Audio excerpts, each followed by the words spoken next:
Hi, folks. Welcome to Crisco's Corner. Unfiltered commentary. Not your truth, the real truth. Please like, share, and subscribe. And as always, thank you for your support.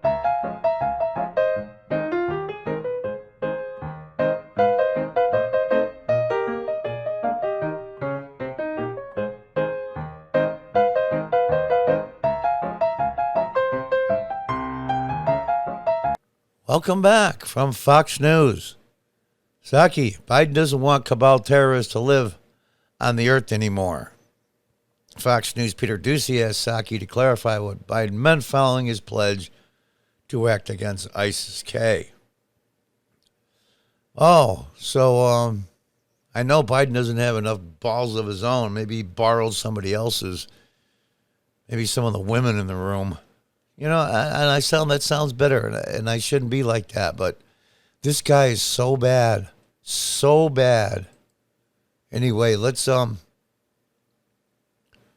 with our international partners on as we have more to update you. The president says, we will hunt you down and make you pay. What does that look like? Is he going to order a mission to kill the people responsible, or would he be satisfied if they are captured and brought to trial? I think he made clear yesterday that he does not want them to live on the earth anymore. Okay. And as the U.S. is coordinating with the Taliban about security for the next couple days, some of the people running security for the Taliban in Kabul are terrorists with millions of dollars worth of bounties on their heads. Are we going to try to bring those known terrorists to justice before we leave the country? Peter, I think our focus right now is on doing everything we can to get the remaining American citizens who want to depart out of the country, to get our Afghan partners out of the country. As I just said in response to Phil's question, this is not a preferred relationship or a situation that we would have designed if we had started from scratch. I think. You know, it's amazing to me. You know, they're in a bad spot. Why are they in a bad spot? It's a spot of their own doing. They've done this to themselves. Was the question legitimate? Yeah, about bringing the justice. What the hell is justice anymore? I mean, look at our own Department of Justice. What the hell is justice anymore? The bad guys can do anything they want to here in the United States? You know, in all fairness, it shouldn't be that you should be fearful of your government. You should not be fearful of your government. The government should be fearful of the people no matter where you are, whether it be Afghanistan or whether it be the United States. Whether it be in England, look at Australia. Does it look like their government is afraid of its people? And that's the thing the founding fathers just had etched in stone. The government should be afraid of the people. That is the entire point. Justice? Who the hell knows what justice is anymore? Let's listen a little bit more. I think that's very clear. But right now we need to continue to coordinate. That's our focus for the next couple of days. And the last one, you said that you think we're going to have a great deal of leverage over the Taliban after we leave. You think we're going to have more leverage with no troops on the ground in Afghanistan than we do with thousands of troops on the ground in Afghanistan? Well, to be clear, one of the steps that the president directed his Secretary of State to take, which was in my statement this morning, was to engage with our international partners to determine what the path forward looks like. And there are key components here. The Taliban are going to want a functioning airport. So do we. There's an enormous amount of economic leverage that the global community has. That's something we need to work with our international partners on as we have more to update. And there we go. More international partners. Oh, maybe we get the UN to pass a resolution. These guys don't give a shit. You know, make me swear. Sorry, but you guys don't give a shit what the international community thinks. Oh, they're not going to be able. They're going to cut off their money supply. Oh, really? With Russia chomping at the bit? With China especially? It's got crap tons of money that we gave them, not for free, but we bought their products, and the money they had in profit we gave them, yeah. And at the same time, we gutted our own manufacturing base, yeah. It just galls me that these guys are going to be able to buy this stuff and buy countries and put in all kinds of infrastructure. Afghanistan has got tons of metals and ores that are desperately needed for manufacturing in Afghanistan. And so do we, by the way. But of course, the libtards won't let us get it. Alaska's filled with copper. They said there's 1 square mile. Now, if you take 1 square mile on the map of Alaska, under that 1 square mile is $1 trillion worth of copper. Can you get that out without destroying the environment? Now you can. Absolutely can. This is like the old days. You just strip everything and pollute everything around it. Those days are over. $1 trillion in 1 square mile. That's like putting a napkin in the corner of a football field. Probably smaller, but we'll say it's as big as a napkin on the corner of a football field. That's the footprint. And they say no. The oil reserves, the gas reserves, the copper, the other metals. That's just Alaska. Before I get too involved in this, let's just read on. President Biden plans to order lethal force against ISIS-K terrorists responsible for carrying out suicide bombings that killed U.S. service members at Kabul's airport. White House Press Secretary John Psaki said on Friday, excuse me, my voice a little hoarse from my allergies. Fox's Peter Doocy asked Psaki to clarify what Biden meant to his pledge against ISIS-K. We will hunt you down and make you pay. What does that look like?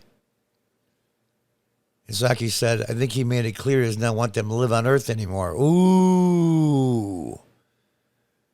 Oh, you made me look bad, so I'm going to kill you. He didn't give a damn. I shouldn't really say that. I think, does he care about U.S. service members? As an American citizen, probably. I'm not going to make him out to be that much of a monster. But I think he's embarrassed politically. I think he's embarrassed as a man, to be honest with you. As the commander-in-chief of the most powerful military in the world. Yeah, his ego got bruised a little bit, and rightfully so. I mean, how can you make so many F-ups in a row? I mean, how many? How many in a row before it ends up being not just bad luck anymore? It's you. During his speech from the White House, Biden said he has top military commanders to develop operational plans to strike ISIS-K assets, leadership, and facilities in response to the attacks. He did not say when the retaliatory strikes would occur. At our place and our time, basically, he said, Ducey's pressed Psaki to reveal whether the Biden administration planned to bring down terrorists within the Taliban to justice prior to the permanent withdrawal. Well, how would you do that? That would be tough. Our focus right now is getting everything we can to the remaining citizens who want to depart our country. Who want? Jesus, how many would want to stay? To get our Afghan partners out of the country. This is not a preferred relationship or a situation we have designed if we had started from scratch. What do you mean if you started from scratch? Oh, I know what they're implying. But right now we need to continue and coordinate. Oh, if we started from scratch, that's Trump's plan. We had to go along with his plan, so we were painted into a corner. What a crock of bullshit. It's not what we have designed if we had started from scratch. You did start from scratch, you idiot. Trump's negotiations with the Taliban had nothing to do with which way the withdrawal would happen. That was up to the president, in this case Biden, and the Joint Chiefs in the military. Trump didn't make you close the airports. Trump did not make you just leave the airports and not even tell the Afghan Air Force commanders you were leaving. Trump's plan did not make you just leave everything, leave billions of dollars in equipment and hardware. Trump's plan didn't do any of that. Trump's plan did not make you take the military out before you take out civilians. It's bullshit, all of it. This is on you, President Biden and the Joint Chiefs, whoever the hell really is the president. I mean, might as well get to the point of it. Who is the president, if as a practical matter? Who the hell knows? Psaki also maintained the White House stance that will have a great deal of leverage to ensure the Taliban complies with international standards. What are they going to do? Not send him a Christmas card? The Taliban is going to want to function the airport, as do we. There's an enormous amount of economic leverage that the global community has. That's something we had the need to work with international partners on. What leverage? China, Russia, wherever the funding's coming from now, they've got plenty of money to wage war for the last 20 years. And they won, by the way. See, that's the thing. When you're up against a superpower and you're totally outmatched, you don't have to defeat them. You just have to outlast them. We did it in the American Revolution, frankly. We did it ourselves against Great Britain. By far the biggest military power in the world. And we just wore them down. We wore them down. You don't have to defeat them. Just wear them down. To live on the earth anymore. You know what? I'm trying not to swear here. I'm hoping, beyond hope, that the last 10, 12 days hasn't been just a complete screw up and F up by our president and military commanders, because that would mean they're incompetent and they can't be saved. If this was done on purpose, it's evil. But at least you know they're not stupid. If they did it on purpose so they can get back in Afghanistan. And believe me, there's pressures on all of Congress, Senate and the House, and the presidency to keep war going. It makes a ton of money for these companies. But it costs the taxpayers trillions. They don't care. The neocons and the neo-Dems, the uniparty people, want war. That's why MSNBC and CNN are turning on Biden so badly. Because they love war. It makes money. Those of you that are younger listening to this, go to YouTube and punch in Dwight Eisenhower's farewell speech as president and put in Dwight Eisenhower military industrial complex. And that was 1961, folks. That was 60 years ago. I was only 4 years old. And nobody listened. Nobody listened. And here we are. Now they're going after the DOJ and Congress, Trump supporters that had nothing to do with anything to do with the rioting that happened January 6th. If you supported President Trump, you are the criminal. You are the domestic terrorist. What's going to happen with this? I don't know. How many lives are going to be ruined? How many lives are going to be destroyed? And who will come out on top? My heart tells me that the good guys will win in the end. But will be a country left to rebuild? We'll have to see. But we are the most resilient